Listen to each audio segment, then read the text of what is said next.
Boa noite! Bem-vindos a mais um episódio do primeiro ciclo em carreiras jurídicas. O direito é plural. Vamos tentar responder ao máximo as perguntas que foram formuladas.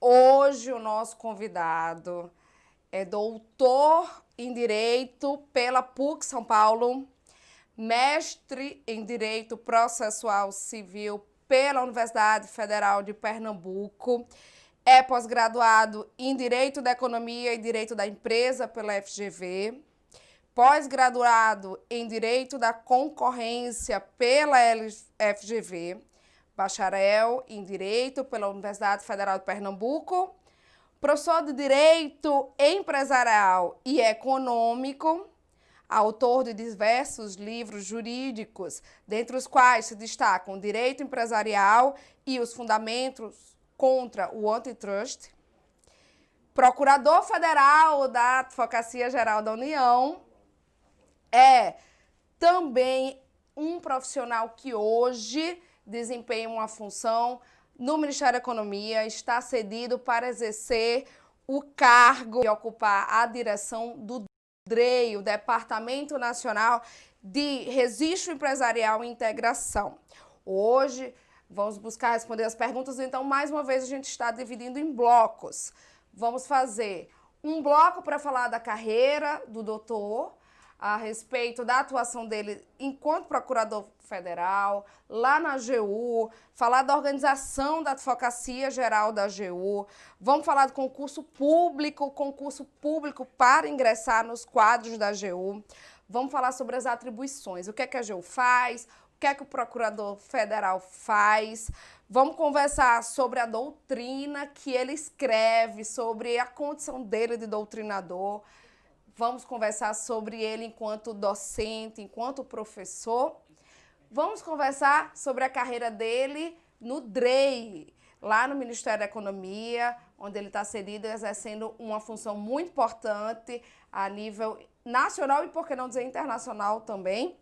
E vamos conversar um pouco sobre o cenário atual. Sempre é bom escutar a opinião de uma pessoa como o nosso convidado de hoje, sobre a perspectiva do direito pós-pandemia, da atual situação que a gente vive econômica no nosso país, a nível internacional também, porque hoje nós vamos contar com a presença e já damos as boas-vindas a ele, doutor, o nosso jurista, professor e grande profissional, procurador federal e diretor do DREI, André Santa Cruz. Boa noite, doutor, seja bem-vindo.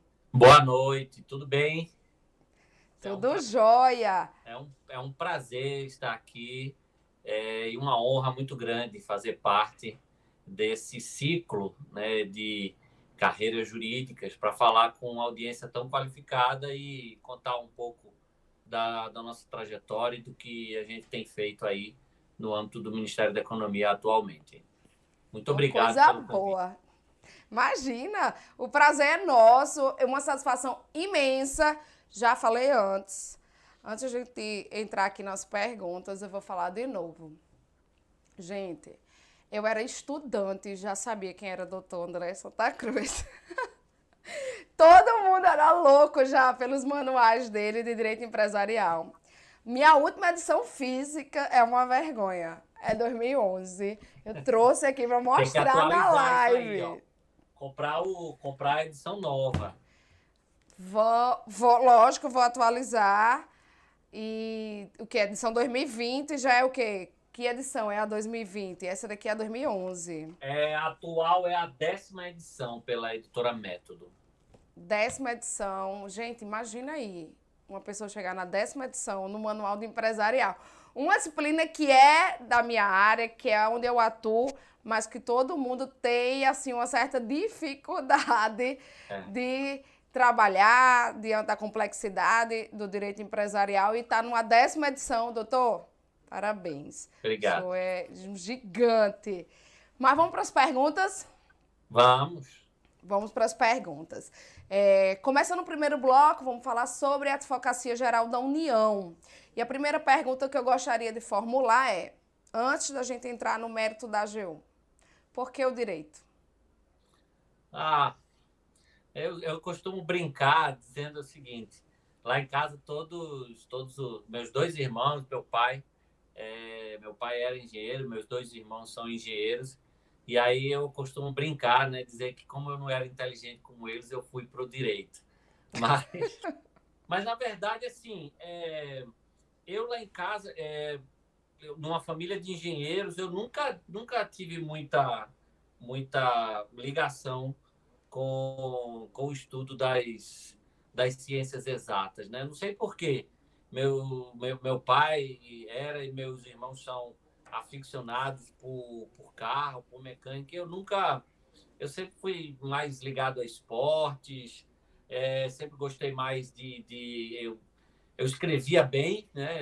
Desde o colégio, eu me dava bem em português, gostava dessas disciplinas mais ligadas à área de humanas e, não sei, algo foi me levando, eu não lembro exatamente o motivo que me fez optar pelo direito, não, mas sempre foi algo que essas disciplinas das ciências sociais aplicadas, digamos assim, sempre foram muito mais perto do que de algo que eu me via vocacionado do que qualquer outra matéria. Então, acabou que a vida me levou aí de alguma forma. Eu tinha um sonho sempre de ser professor, sabe? Antes de, Ah, antes de ter o sonho de ser advogado, tá? Eu sempre tive o sonho de ser professor. Cheguei a fazer, quando me formei em Direito, eu cheguei a fazer um ano de faculdade de letras.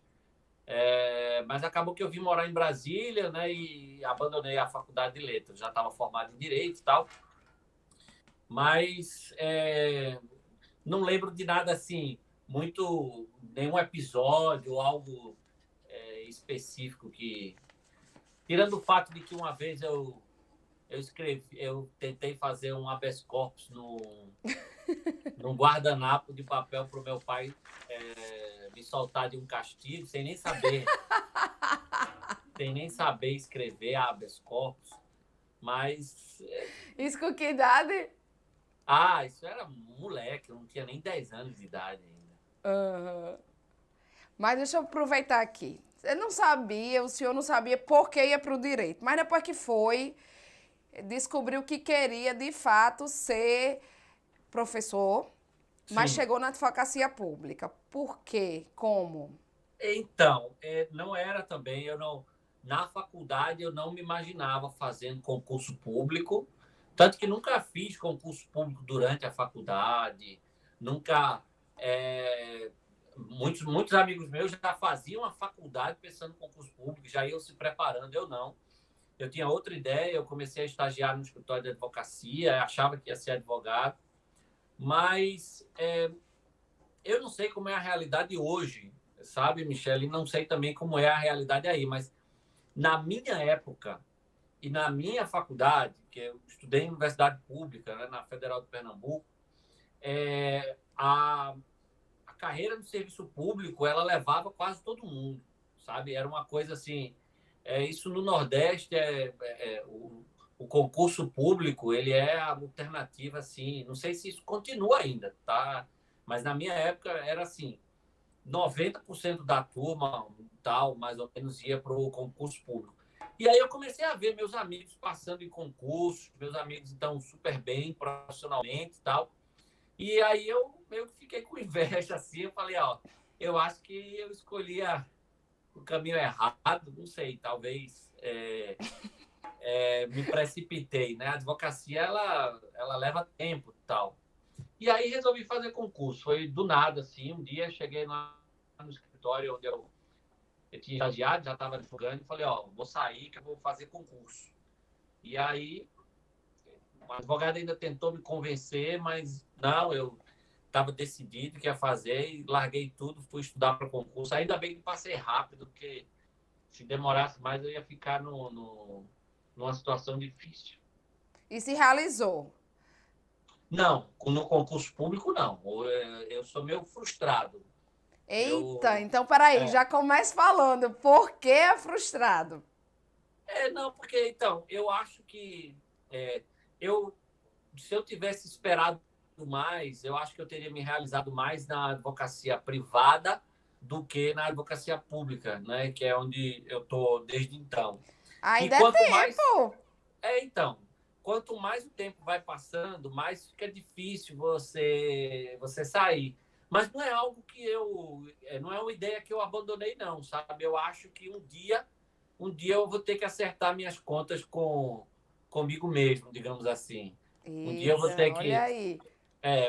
um dia eu acho que eu vou ter que, nem que seja uma tentativa, sei lá, pedir uma licença e tentar e ver se dá certo. Mas é algo que eu não posso dizer que eu me sinto profissionalmente realizado na AGU, na advocacia pública. Eu me sinto hoje muito mais realizado profissionalmente na docência. Aí sim, na docência, aí escrevendo meus livros, dando minhas aulas, mas no exercício na AGU, não. Tanto que eu estou muito tempo afastado da AGU, né? Assim, sem ocupar uma função na AGU mesmo, exercendo a atividade fim.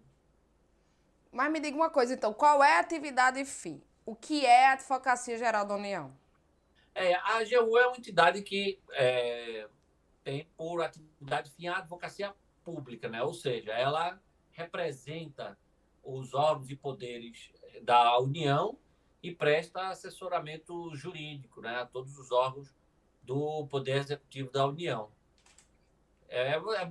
O membro da G1 é um advogado, né, mas do Estado.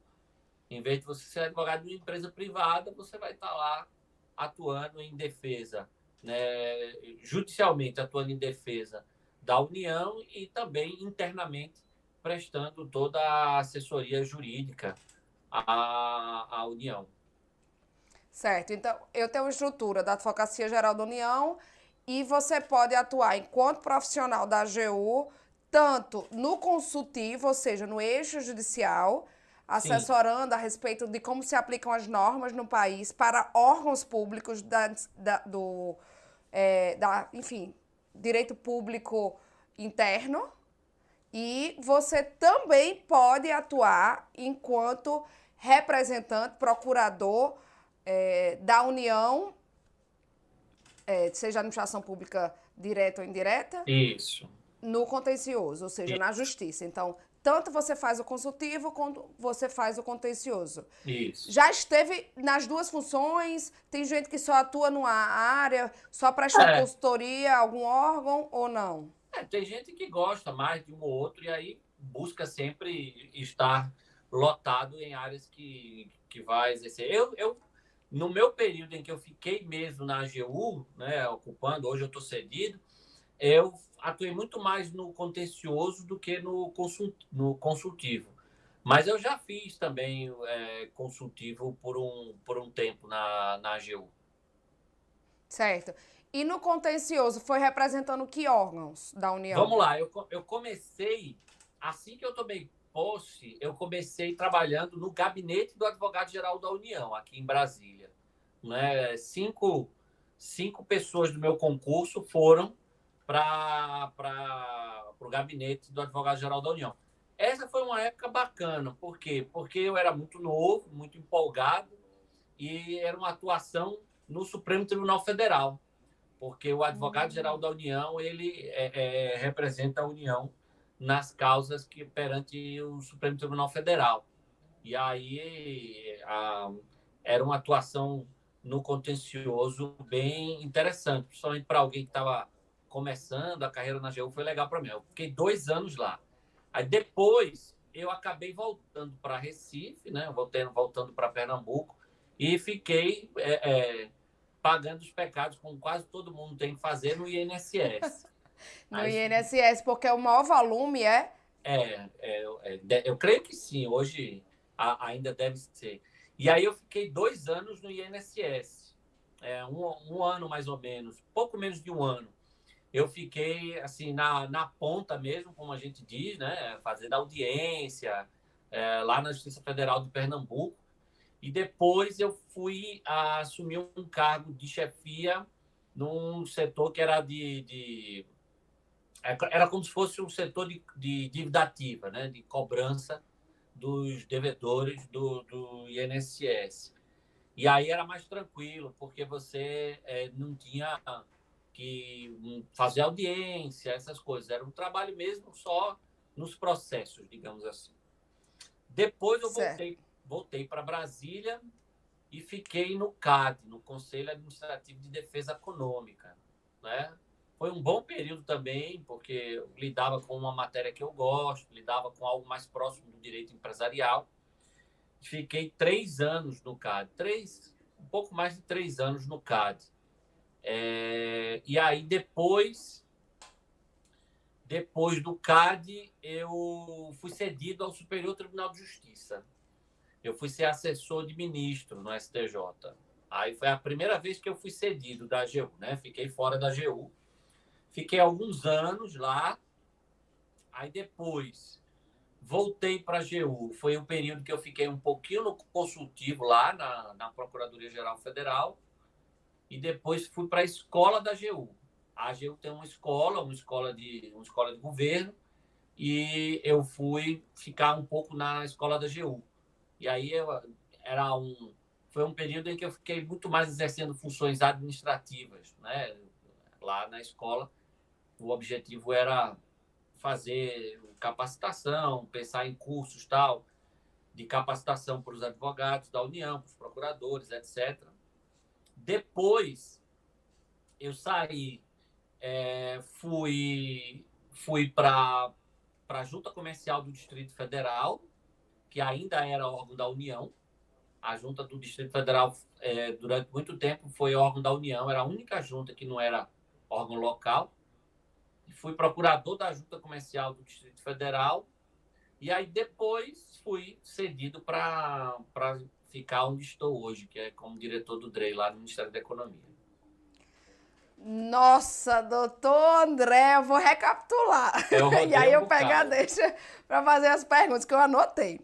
Esteve lá na Advocacia Geral da União, inicialmente atuando junto ao STF. Então, início de carreira já começou lá no STF, Supremo Tribunal Federal, atuando, assessorando aí o Advogado-Geral da União, que a gente só tem um. Em seguida, INSS, matéria de volume, porque só recapitulando outra vez, a AGU ela representa a União, tanto desde o ponto de vista, a União mesmo, o executivo, como a administração descentralizada. Então, eu vou ter universidades federais, institutos federais de ensino, como a UFRN, que é a minha carreira, as autarquias. A minha carreira é da administração indireta. A minha carreira, que é a carreira de procurador federal. Então, vamos voltar, para ficar claro, para todo mundo que está escutando. Qual é a formatação da AGU em termos de estrutura? Porque o senhor acabou de falar que o senhor atua com a administração pública indireta, ou seja, com as autarquias, né? Isso. Com, por exemplo, também as agências reguladoras, ANAC, Anatel, né? E quem então atua, por exemplo, assessorando a Casa Civil? Quem atua assessorando o Palácio Planalto? A administração, que é a administração pública direta. Vamos esquematizar para quem está escutando, para quem está nos assistindo, qual é a estrutura da AGU, então? Quantas carreiras tem dentro da Advocacia Geral da União? São basicamente 3, né? 4 se você considerar os procuradores do Banco Central também, né? Então, você tem os procuradores federais, né? Que é a carreira que eu ocupo, que são aqueles que atuam na representação, no assessoramento da administração indireta, como você bem disse, autarquias, as agências reguladoras, etc. Aí você tem os advogados da União, que atuam perante a administração pública direta, a União como pessoa política mesmo, né? E você tem os procuradores da Fazenda Nacional, que atuam aí na cobrança da dívida ativa da União. E, além disso, você tem a carreira do Banco Central, os procuradores do Banco Central, que têm uma carreira própria. Em tese, os procuradores do Banco Central deviam ser procuradores federais, se você aplicar a regra, né, da administração indireta e tal. Mas, no caso do Banco Central, eles têm uma carreira própria, né? São os procuradores do Banco Central. Então, essas são, digamos assim, as 4 carreiras da AGU. Certo. Então, a AGU, que é um órgão que foi criado em virtude, enfim, da Constituição de 1988, trazer essa ideia de uma advocacia, enfim, como De Estado, né? como enfim, um ente exerce um papel social essencial, mas a parte dessa sensação enfim, da teoria da tripartição do Estado, né? Porque a gente tem poder executivo, legislativo, judiciário. E a advocacia, ela não pertence a nenhum dessa divisão aí, de modo que há uma autonomia, não há uma subordinação, por exemplo, ao executivo.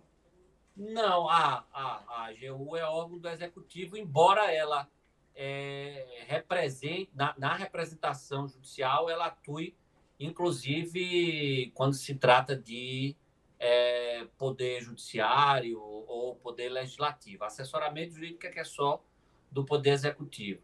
Mas a AGU é subordinada ao poder executivo. Ela não tem autonomia, por exemplo, como o Poder Judiciário tem, ou como o Ministério Público tem, né?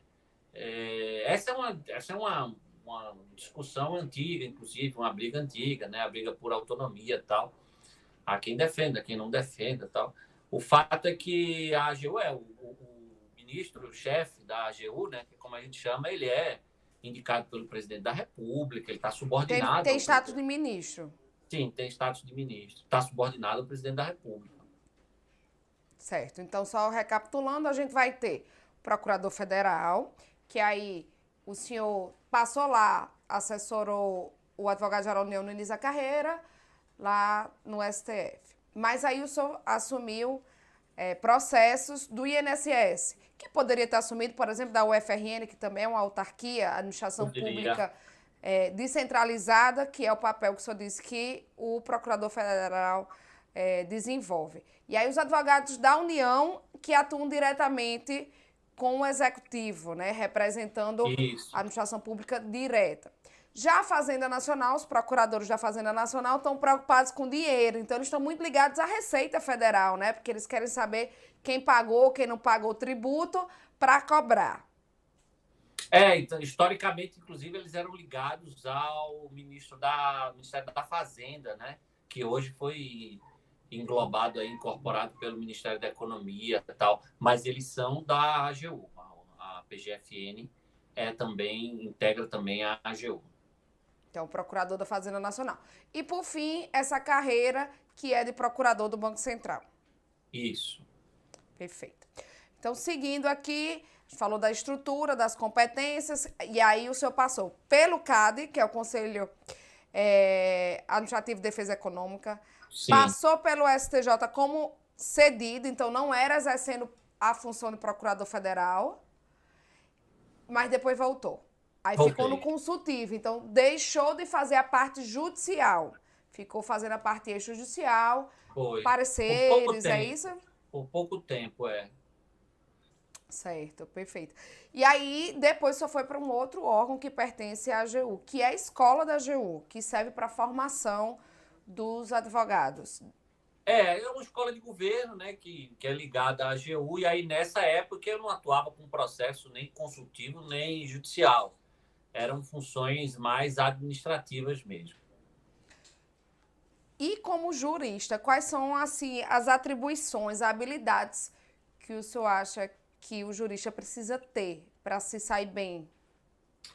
Nos dias de hoje, eu acho que o jurista ele tem que ter, antes de tudo, tem que gostar muito de ler, tem que ler muito, tem que buscar ter ao máximo uma cultura geral e, a depender da área em que você vai atuar, adquirir conhecimentos específicos fora da área do direito, né?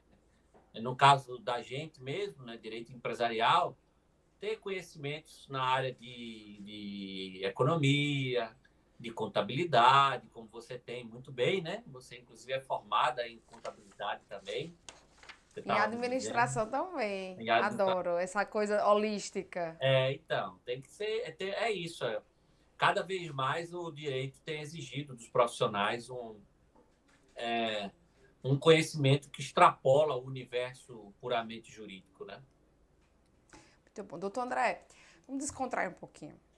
O senhor falou no começo aí que já tentou um habeas corpus para se livrar de um castigo quando era pequena.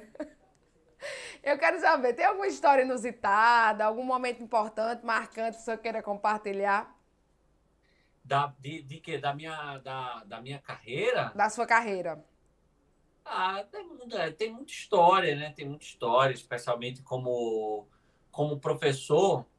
Tem uma história engraçada. Eu comecei a dar aula muito cedo, sabe, Michele? Muito cedo. E no início, mais de uma vez isso aconteceu, e em mais de um lugar duvidaram que eu era professor. Eu cheguei a ser barrado na faculdade onde eu ia dar aula. E cheguei atrasado na sala de aula, porque nessa época eu tinha uma mania, estava com uma mania de andar de moto, e cheguei de moto para dar aula, e aí eu estava sem o meu crachá, eu não estava de terno e gravata, eu tinha ido em casa antes, então estava com uma roupa normal, e não estava com o meu crachá da faculdade, não tinha nada que provasse que eu era professor da faculdade. E aí o porteiro falou, diga, o que é que você quer? Aí eu falei, não, eu vim dar aula, eu sou professor. Aí ele falou assim, você tem o seu crachá aí e tal? Eu falei, não, isso tudo geralmente fica no meu carro. E aí, como eu não vim de carro hoje, eu estou de moto, e aí eu não estou. Aí ele falou assim, não, isso aí já aconteceu outras vezes. As pessoas dizem que é professor para estacionar dentro da faculdade, porque quem não é tem que estacionar fora, tal, no estacionamento da. Aí eu falei, olha, eu sou professor, inclusive minha aula vai começar agora. Se você não deixar eu entrar, eu vou me atrasar. E ele não deixou eu entrar. Aí eu tive que dar a volta para tentar entrar pela outra portaria, né? E aí, quando chegou lá na outra portaria, eu falei com o porteiro, ele deixou eu entrar. E aí eu subi para dar a minha aula, mas eu cheguei atrasado um pouco. O engraçado é que quando eu fui embora, esse porteiro que deixou eu entrar chegou para me dar um esporro, dizendo assim, olha, eu sei que você não é professor e que você me enganou para entrar, porque o outro porteiro passou um rádio para mim e me falou. Quer dizer, o outro porteiro deve ter ligado para ele falando assim, ó, entrou alguém aí de moto dizendo que é professor? Ele falou, entrou. Então, ele não é não. E aí o cara acreditou. Eu falei, olha, o seu colega, na verdade, errou. Ele achou que eu não era professor e me barrou, eu vim aqui, entrei e tal. E aí eu cheguei até a bater boca com esse cara depois, mas depois eu falei, cheguei na coordenação e falei, ó, vocês têm que falar pro... eles falaram, desculpe e tal, mas de certa forma eu estava errado também, porque eu estava sem minha identificação, né? Ele estava fazendo o trabalho dele, né? No final das contas. Mas isso faz muito tempo, isso faz o quê? Uns 15 anos. Eu tinha 20 e poucos anos e dava aula, e isso aconteceu mais de uma vez. De todas as vezes que aconteceu, essa foi a história mais engraçada. Não, sabe que já aconteceu comigo em aula de pós. Eu fiquei bem chateado. Em aula de pós já aconteceu comigo. Eu chegando para dar aula em pós-graduação, sem identificação, e às vezes você sai com pressa, eu estava sem identificação, estava sem nada. E me barraram também. Aconteceu a mesma coisa, eu só fui um pouquinho mais paciente. Mas enfim. Então, vamos passar para um próximo tópico, por causa do tempo. Vamos. Falou em aula, docência, e aí eu pergunto, por que o direito empresarial? Aí foi o acaso do total, do destino, né? O que é que acontece? Quando eu termino a faculdade, eu quero seguir uma carreira acadêmica, né? Para além de advocacia ou concurso, pouco importa. Como eu disse, eu acabei indo para o concurso meio que movido aí pela inveja dos meus amigos que já estavam se dando bem e eu estava ralando. Já a carreira acadêmica, não. Seja se eu tivesse ido para a advocacia ou ido para o concurso público, como eu acabei indo, eu sabia que eu teria uma carreira acadêmica paralelamente. Esse sempre foi meu sonho, né? Então, tão logo eu terminei a faculdade, eu fui fazer o mestrado. E, na época, eu era processualista. Eu gostava de direito processual, especialmente direito processual civil, né? E aí toda a minha carreira acadêmica no início foi na área de processo civil. Todas as minhas publicações, artigos, meu mestrado foi em processo civil, meu primeiro livro, que foi a minha dissertação de mestrado, foi na área de processo civil. Só que o que acontece? Quando eu passo no concurso, demorou muito para eu ser chamado para o concurso. Então, eu passei no concurso, fiquei esperando ser chamado, achei que ia ser rápido, e acabou demorando, e eu estava em casa, sem fazer nada, esperando ser chamado para o concurso. Vez ou outra eu fazia um bico aqui de advogado, o meu ex-chefe me chamava, pode fazer uma audiência amanhã, tal, e aí eu ganhava um dinheirinho aqui, ganhava um amigo queria entrar com ação, eu fazia tal, mas assim, super bico mesmo. E esperando ser chamado no meu concurso. E foi demorou um ano, né, para eu ser chamado.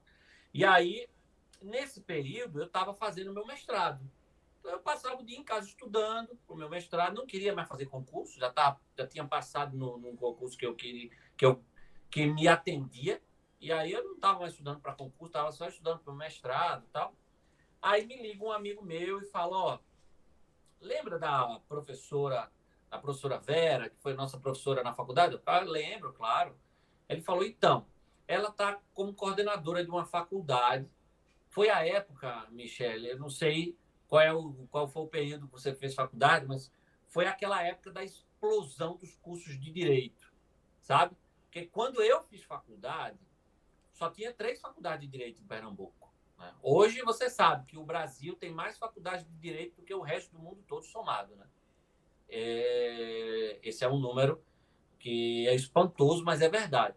Então, é verdade. Foi justamente naquele período, né, no início do primeiro governo do presidente Lula, em que houve aquela explosão de cursos universitários, especialmente na área de direito. Então, tinha uma faculdade em cada esquina. E aí, esse meu amigo me ligou e falou, a professora Vera está como coordenadora de uma faculdade e ela está em busca de professores. E ela perguntou se eu conhecia alguém que estava fazendo mestrado, pelo menos ela queria alguém que pelo menos estivesse fazendo mestrado. Aí eu lembrei do seu nome. Aí ele falou, posso passar teu contato? Aí eu falei, sim, tal. Aí ela me ligou, André, tal, não sei o quê. E eu fui lá, nessa faculdade. Eu fui à tarde, assim, eram umas 3, 4 da tarde. E aí cheguei lá e falou, olha, André, eu tô aqui e tal, queria que você desse aula nessa faculdade. Eu disse, bom, beleza, vou dar aula, não tô sem fazer nada e tal. Aí ela, beleza, então tá bom. A aula começa às 7 horas. Aí é direito empresarial. Aí eu falei, não, peraí. Tem alguma coisa errada. Eu vou dar aula de processo civil. Ela falou, não é processo civil, é direito empresarial. Aí eu falei, professor, eu acho que houve um engano, porque meu mestrado é em processo civil e tal, meu estudo. Aí ela, não, eu sei, mas semestre que vem a gente arruma uma vaga de processo civil para você. Mas agora a gente está precisando, porque já tinha começado as aulas, o professor de direito empresarial tinha sido demitido, alguma coisa assim, eles estavam sem professor. E eu falei, não, mas eu não tenho condições de dar aula de direito empresarial. Tá? Ela falou, não, tem sim, vai dar aula de direito empresarial. Eu falei, então faz o seguinte, pelo menos me dá até semana que vem. Fala para a turma que hoje não vai ter aula, tal, alguma coisa. Aí eu fui para a biblioteca no dia seguinte, peguei lá o livro Fran Martins, Fábio Lhoa Coelho, Ruben Requião, aquelas coisas todas, e comecei a estudar direito empresarial. Eu comecei a dar aula de direito empresarial, comecei a gostar. Surpreendentemente, os alunos gostaram da minha aula. E aí comecei a dar aula tal. Aí meu nome surgiu no ouvido lá de uma dona de cursinho lá em Pernambuco. E, sabe, professor de direito empresarial é bicho... Escasso. É bicho mais em risco de extinção do que mico-leão dourado, né? Então, ela pegou e me procurou. E eu falei, não, de jeito nenhum, não vou dar aula, não. Quero um curso, sei lá, para Ministério Público. Eu falei, não tenho nenhuma condição de dar aula de direito empresarial. Eu estou cumprindo lá para atender a professora dela. para o semestre que vem dar aula de processo civil e tal. Ela era muito insistente, muito persuasiva. Eu comecei a dar aula no cursinho também de Direito Empresarial.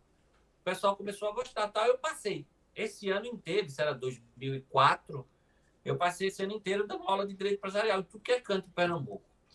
Aí fui para Brasília. Cheguei em Brasília, achei que minha vida com Direito Empresarial iria acabar.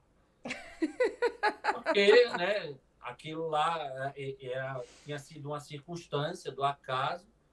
Só que quando eu chego em Brasília, dezembro de 2004, aí beleza, aí teve Natal, Réveillon, começou janeiro, o meu chefe na AGU, né, que lá no gabinete do ministro da AGU, que é meu amigo até hoje, é um professor doutor de Direito Empresarial da UFMG, o Marcelo Férez, ele me chamou na sala dele e falou assim, ó, eu vi aqui no seu currículo que você dá aula de Direito Empresarial. Eita. Aí eu falei assim, não, mas isso aí foi eles. Não, é o seguinte, eu dou aula aqui em Brasília e uma faculdade me chamou, só que eu não posso porque eu estou terminando meu doutorado, eu já dou aula em outra faculdade e eu quero indicar seu nome.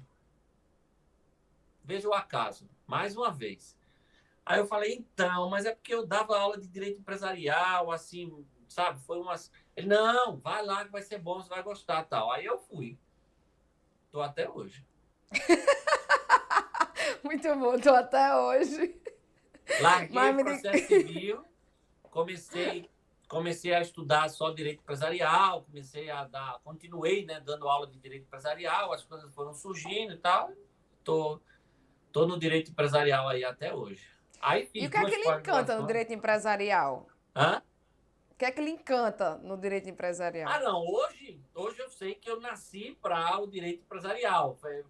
Foi obra O de destino Deus. insistiu. Né? Não tinha como ser diferente. Foi o acaso que me levou pro caminho certo, né?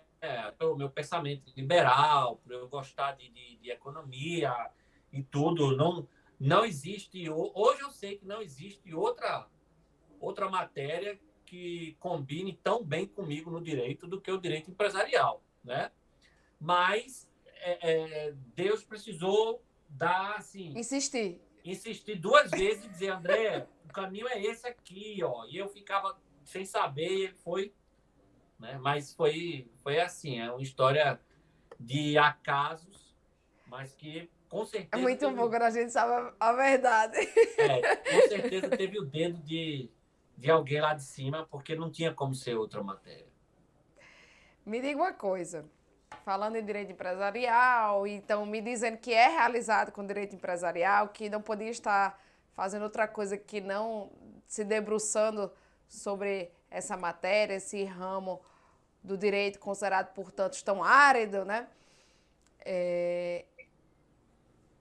Procurador federal, atuação larguíssima em N órgãos, em N situações, docência, um doutrinador super festejado, todo mundo sabe quem é André Santa Cruz hoje no Brasil, no ambiente empresarial, os estudantes, todo mundo já viu ou conhece ou já consumiu os seus manuais de direito empresarial. E eu pergunto, o senhor falou um pouco sobre, enfim, eventualmente voltar para a iniciativa privada, para a advocacia, mas me diga, é isso mesmo? E agora, o que mais? Como o senhor pode se realizar mais ainda enquanto profissional de direito? Hoje eu estou muito realizado no DREI, né? Hoje eu estou muito realizado no DREI. Como eu disse, eu nunca consegui me realizar na AGU, nunca. Por isso que eu acho que eu fiquei pulando de galho em galho e tal. Cheguei a pedir licença, eu até esqueci de falar, naquela trajetória toda teve 1 ano que eu fiquei de licença sem vencimentos e tal, tentando ver se eu me encontrava aí. Mas, assim, eu estou muito realizado hoje no DREI, né? Que eu não estou na AGU, eu estou cedido ao Ministério da Economia. Então, deixa eu só... Desculpa a interrupção. Pois não. Lhe peço licença para dizer... Vamos explicar para quem está nos assistindo, até porque tem gente que não é do direito e tem também meus alunos de carreiras jurídicas, que é a nossa disciplina, que está nos escutando e que são muito do universo do direito e como o senhor mesmo colocou no início, nós temos universidades, principalmente a Universidade Pública de Direito no Nordeste, ela é muito publicista, então leva muito para o direito público, para as matérias de direito público. O que é o DREI? Vamos explicar, começar por aí. O que é o DREI e o que faz o DREI? O DREI é o Departamento Nacional de Registro Empresarial e Integração, né? Quando a gente fala de registro empresarial no Brasil, existe uma lei, que é a Lei 8.934, de 94, que é a lei que cuida do registro público de empresas no Brasil. E essa lei, ela criou um órgão central de âmbito de natureza federal, que é o DREI. Antes era o DNRC, se chamava DNRC, hoje se chama DREI, que tem por atribuição principal normatizar o registro de empresas no Brasil. Então, você tem esse órgão que fica em Brasília, que normatiza... Pertence ao Ministério da Economia. Atualmente pertence ao Ministério da Economia. Antes fazia parte do MDIC, né, do Ministério do Desenvolvimento, Indústria e Comércio. Como o atual Ministério da Economia é um super ministério, né, que incorporou vários outros ministérios, incorporou também o MDIC, então o DREI hoje faz parte do Ministério da Economia. E aí, nos estados, você tem as juntas comerciais. Uhum. Então, você tem as juntas comerciais que executam os atos e serviços de registro de empresas, e você tem o DREI, que é o órgão que normatiza o registro de empresas em âmbito nacional. Então, é um departamento que hoje integra a Secretaria de Governo Digital, que, por sua vez, integra a Secretaria Especial de Desburocratização, que, por sua vez, integra o Ministério da Economia. Então, eu sou o diretor desse departamento. Então, esse departamento, eu pergunto, ele tem função normativa junto às juntas comerciais que são responsáveis pelas empresas, para a parte de registro das empresas, Isso. da constituição das empresas? Isso. O DREI é quem normatiza o registro empresarial no Brasil. E então, qual é o impacto disso? Olha, é um órgão que tem uma importância muito grande, porque toda a atividade empresarial, ela começa como? No registro. Você quer abrir, quer começar um negócio, quer empreender, você vai ter que fazer o quê? Você vai ter que constituir uma empresa, né? Ou você vai ser sociedade, empresário individual, vai constituir uma EIRELI, ou vai constituir uma sociedade, e você vai ter que ir lá na junta comercial fazer o seu registro. E é o DREI que normatiza essa atividade.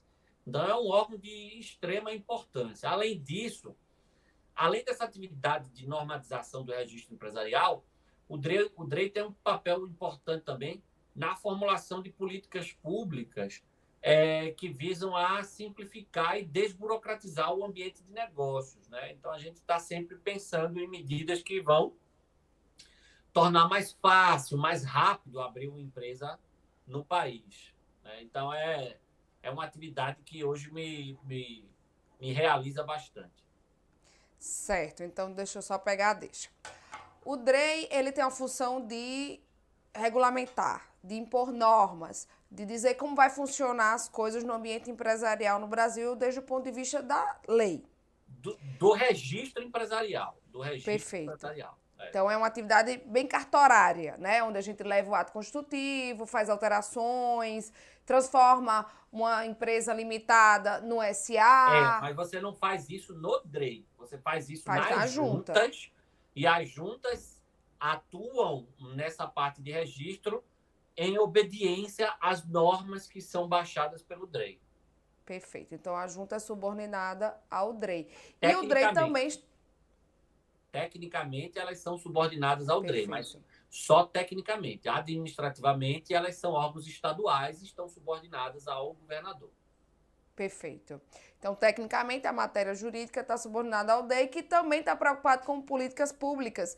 E aí eu pergunto, essas políticas que o senhor falou visam desburocratizar o cenário do empreendedor no Brasil. Então, me fala um pouquinho dessa festejada Lei de Liberdade Econômica, que trouxe aí uma desburocratização ou não. Está se conseguindo implementar essa desburocratização, diminuindo despesas por parte do empresariado na constituição ou na extinção de solução da atividade empresária, das pessoas jurídicas no Brasil, com relação à documentação, a burocracia lá na junta comercial, como em outros órgãos também, como essa simplificação, que é que a Lei da Liberdade Econômica conseguiu trazer para melhorar a vida do empreendedor no país?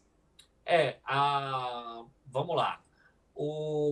A Lei da Liberdade Econômica ela tem uma série de medidas que se inserem em diversas áreas, digamos assim, do direito, mas no que toca especificamente a sua pergunta, eu acho que o principal avanço que a Lei da Liberdade Econômica permitiu foi a possibilidade de início de exercer atividade empresarial, de iniciar atividade empresarial de baixo risco, sem necessidade de qualquer tipo de alvará ou licença, né? Está lá no artigo 3º, inciso 1º da Lei da Liberdade Econômica.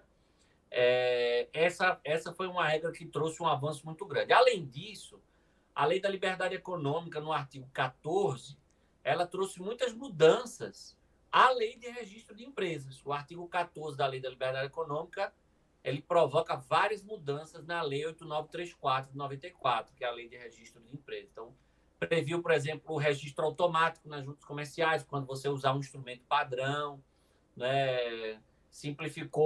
Permitiu que advogado e contador declare a autenticidade de documentos, para você não ter que pegar a autenticação em cartório, né? Então, trouxe algumas medidas importantes de simplificação no âmbito do registro empresarial. Então, esse seria o maior ganho que a gente teria hoje. Eu pergunto, então, a gente está conseguindo desburocratizar? Tá, no âmbito da abertura de empresas, tá, os números mostram isso, né? Essa semana a gente lançou a segunda edição do Mapa de Empresas do Brasil,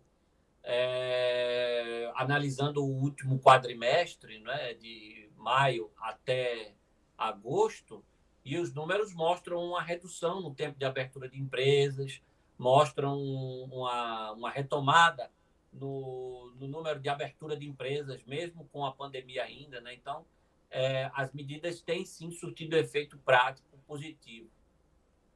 Eu queria perguntar uma pergunta de ordem bem material do direito e depois eu quero aproveitar essa deixa falar em pandemia, em empresa, em economia. A gente sabe que agora é possível a gente constituir uma sociedade limitada unipessoal. Sim. Não deveria ter sido alterado o Código Civil de modo a retirar a figura da Eireli do ordenamento? Poderia, mas o que é que acontece? Vamos lá. Na verdade, quando se criou a Eireli lá atrás, era para ter sido criada a Sociedade Limitada Unipessoal, né? E, em vez disso, na época, optou-se por criar a Eireli, uma figura bem estranha, até se você parar para pensar que já existe sociedade limitada unipessoal no mundo todo há bastante tempo, então era só ter criado a limitada unipessoal lá. O que é que acontece? Aí a gente criou a limitada unipessoal agora, criou não, né? Permitiu a sociedade limitada unipessoal agora, e aí havia a possibilidade de acabar com a Eireli. Por que é que, no final das contas, não se optou por isso? Porque existem muitas Eireli constituídas no Brasil. Muitas mesmo.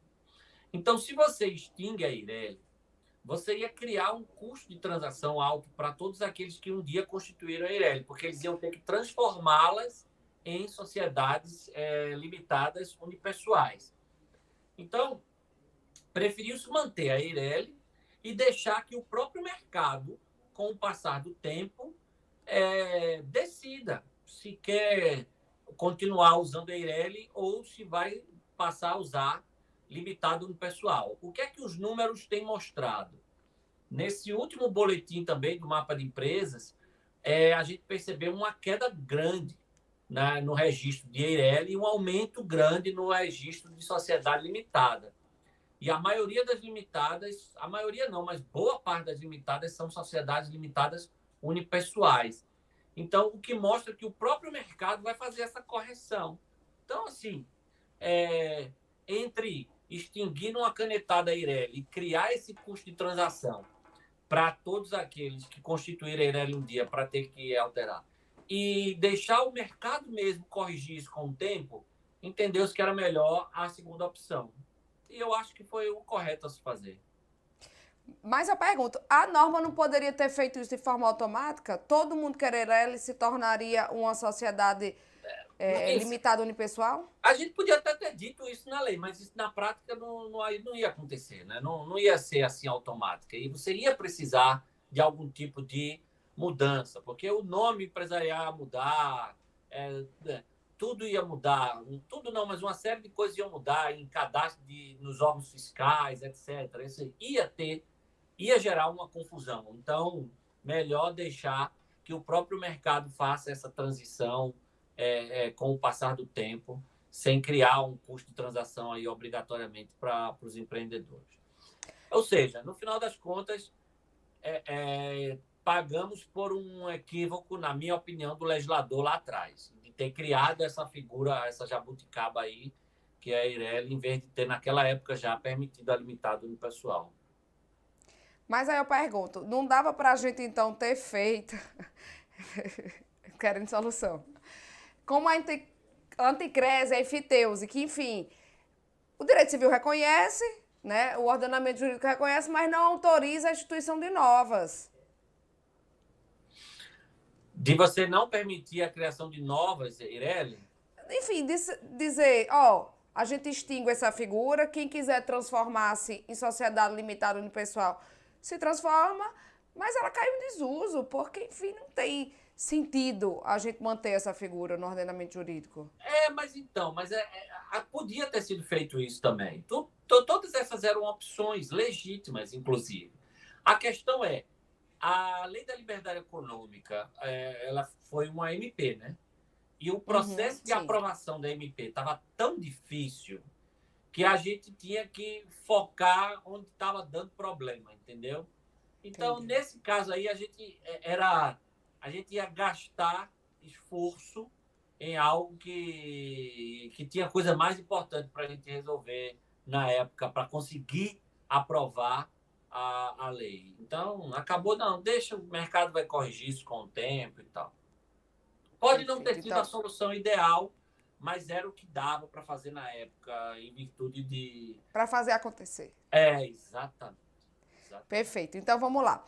Era um MP, né, a Lei da Liberdade Econômica, do atual presidente, e aí foi convertido em lei, e, lógico, como toda lei, precisa ser pormenorizada. E aí vem o DREI, por exemplo, com a Instrução Normativa 81. Então, eu percebo que o senhor tem um papel importante, que o senhor vai dizer, ó, a nova lei, né, oriunda, por exemplo, de uma medida provisória, que é a Lei da Liberdade Econômica, que traz uma série de previsões como essas que a gente vem falando, ela não consegue regulamentar tudo. Então, esse é o papel, enquanto diretor do DREI, editar instruções normativas de modo que a gente possa operacionalizar de forma padronizada esse cenário aí empresarial brasileiro na prática.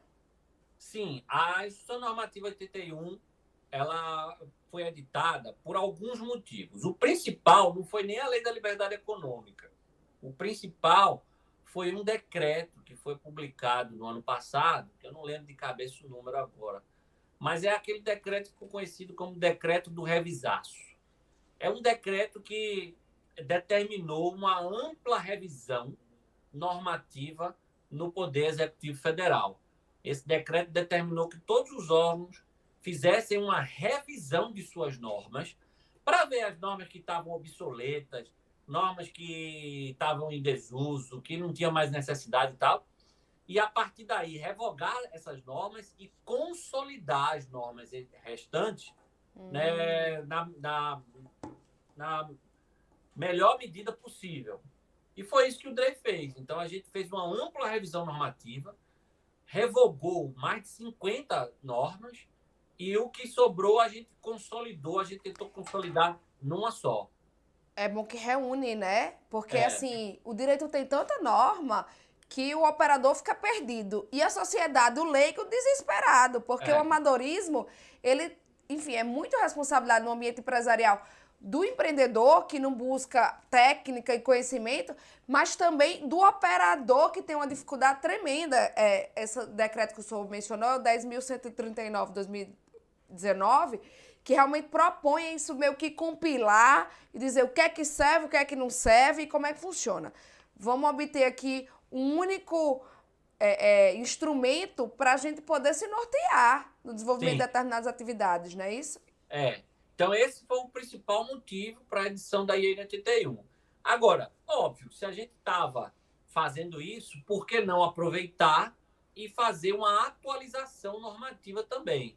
Até porque veio a Lei da Liberdade Econômica, que exigia algumas atualizações na legislação, na normatização do registro empresarial. Então, a gente fez as duas coisas, né?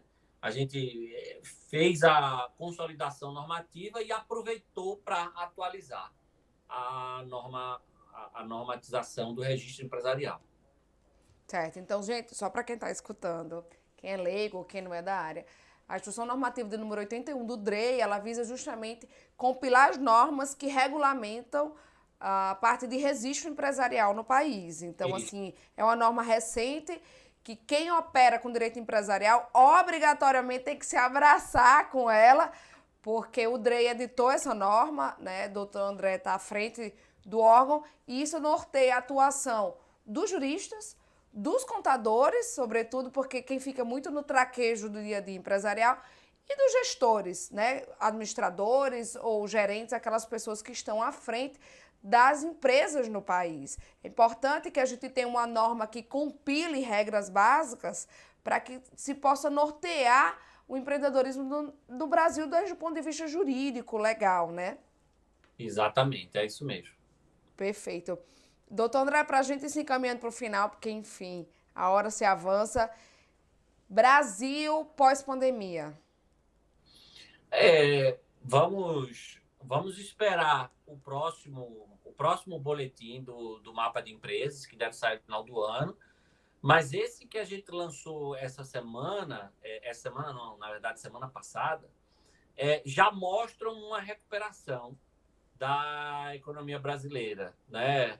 O número de empresas já, de registro de empresas aumentando, o número de fechamento de empresas caindo. Também eu vi números recentemente dando conta de que a quantidade de pedidos de recuperação judicial já tem caído também, né? Então, assim, foi um período difícil, né? Aquele período Foi? inicial.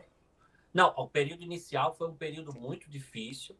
Agora, acho que em vários lugares, aqui em Brasília, por exemplo, a vida já meio que está voltando ao normal, né? O comércio reabriu já, claro, com uma série de restrições, né? Ainda há setores que continuam sem poder reabrir, mas eu acho que vamos ter uma recuperação. A questão é ver o ritmo dessa recuperação, a aceleração dessa recuperação.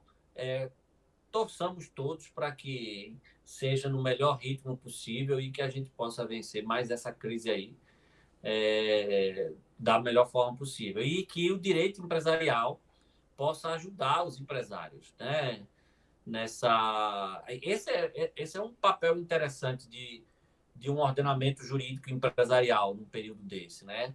É ter mecanismos que possam permitir não só soluções para a crise, né? Então, um bom arcabouço normativo de falência e recuperação de empresas, que o Brasil nem tem tanto, né?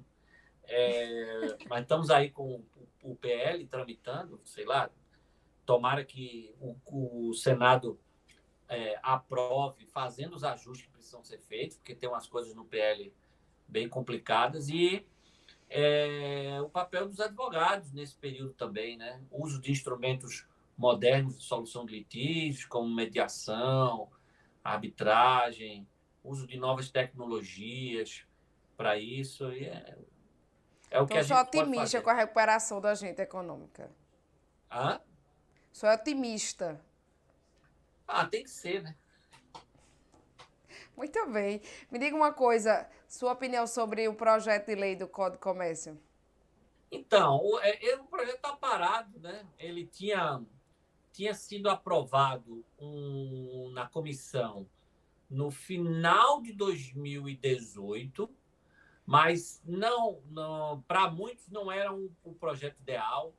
é um projeto muito extenso, de quase 1.000 artigos, né? Não tinha consenso, aliás, estava longe de ter consenso. Então, acabou que ele não andou. Aí, agora, está com a nova relatora, que é a senadora Soraya Tronic.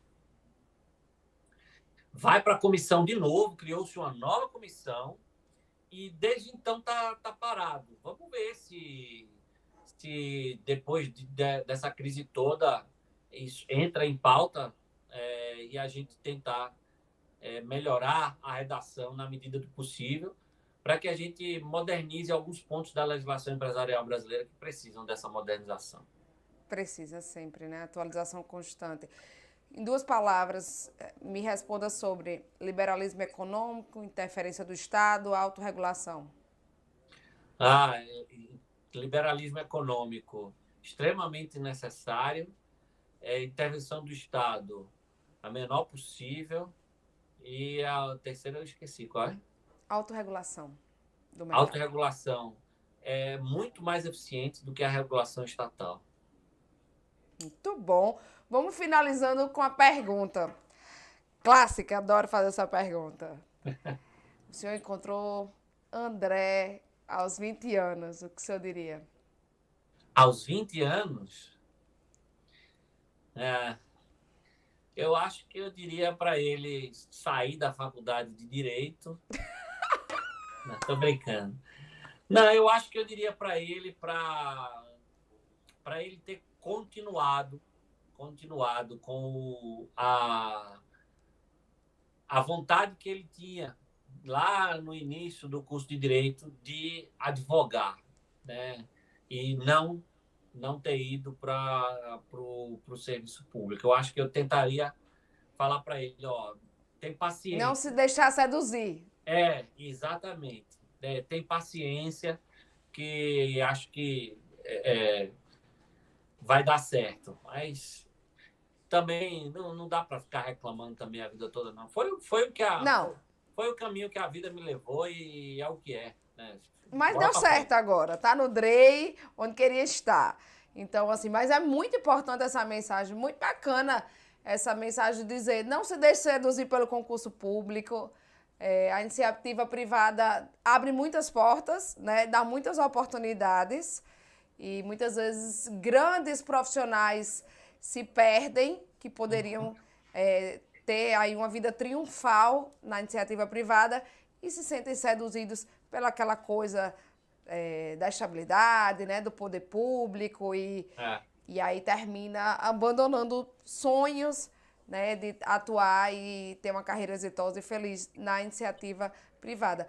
Então, eu deixo também um espaço para deixar uma mensagem para os alunos, para a sociedade, as pessoas que estão nos escutando. Tem muita gente aí nos ouvindo e vai nos ouvir. Qual a mensagem que o senhor deixa? A mensagem é que não sigam o seu coração, o seu instinto, né? Não ligue muito também porque eu estou falando, não, porque quem sou eu para falar se eu acabei indo para esse caminho e até hoje estou nele. Então, assim, eu não tenho muita moral também para estar dando esse tipo de conselho para os alunos, não, ou para os estudantes. Sigam o coração deles, sigam o instinto deles, e tentem ser as melhores pessoas, os melhores profissionais, seja para que lado o destino levar. Muito obrigada. Diante aí do avançar da hora, doutor André, a gente vai ter que ir encerrando nossa live, que eu queria ficar a noite todinha conversando, ainda mais que é do meu mundo, direito empresarial. Parabéns pela excelente atuação no DREI. É bom, porque o senhor trabalha com afinco dentro do órgão público, que às vezes a gente, né, sente um corpo mole, uma coisa meio lenta. Eu vejo o senhor ver um negócio, botar para andar. Fazendo aí um trabalho muito bacana no órgão público, mas que tem uma influência tremenda na iniciativa privada, que é o DREI, aquele órgão que todo mundo precisa estar atento à forma como ele pensa e contribuir para o trabalho que ele desenvolve. Muito bacana escutar que a pessoa que está à frente do DREI não é um burocrata, pensa que a autorregulação do mercado é muito mais eficiente que a do Estado. Então, assim, coisas que a gente normalmente não escuta de alguém que está do outro lado, que está lá do lado do poder público, que está regulando. Então, assim, falar de liberalismo econômico, muito bom escutar isso, mínima intervenção do Estado. Para quem é do ambiente empresarial, é muito confortável saber que a pessoa que está à frente do DREI pensa dessa forma. Muito obrigada, doutor André, pela sua participação. Seja sempre bem-vindo. A Universidade Federal do Rio Grande do Norte lhe abraçou e sinta-se em casa. Afinal de contas, estamos do lado, né, pernambucano? É verdade, é verdade. Obrigado, obrigado. Foi um prazer e uma honra estar aqui hoje e contem comigo sempre que precisarem. Estarei sempre à disposição. Obrigada, doutor André. Um abraço grande. Obrigado, até mais. Outro. Bem, pessoal, então hoje a gente encerra mais um dia do nosso ciclo de carreiras jurídicas com o doutor André Santa Cruz. Falou um pouquinho sobre a carreira dele, carreira pública na AGU, na Advocacia Geral da União, enquanto procurador federal, que passou por um monte enfim, oportunidades e instituições do Brasil. E aí ele vem falar sobre a atuação dele no DREI, foi muito bacana. Continuem assistindo, obrigada por todo mundo que está participando do primeiro ciclo de Carreiras Jurídicas. O direito é plural, então a gente escuta as mais variadas ideias, perspectivas. O direito é plural sob o ponto de vista de quantas matérias existem e quantas searas para atuar existem, porque a sociedade é plural e o direito é o reflexo da sociedade. Então, curtam aí esse vídeo, sigam o canal, me acompanhem aí nessas redes sociais, enfim, no Instagram, aqui no YouTube, liguei, enfim, conectei nesse mundo de live de YouTube para trazer mais conhecimento, mais partilha. Então, participem, obrigada. Se inscrevam sempre nos eventos, no canal, e, enfim, estejam sempre conectados com a gente. Obrigada pela participação de vocês. Um grande beijo, uma ótima noite para vocês. Até a próxima semana. Segunda-feira que vem a gente continua o ciclo, 7h30. Semana que vem a gente tem a doutora Raquel Dodge, enfim, uma mulher para conversar comigo. Então, até semana que vem, pessoal. Tchau, tchau. Boa noite.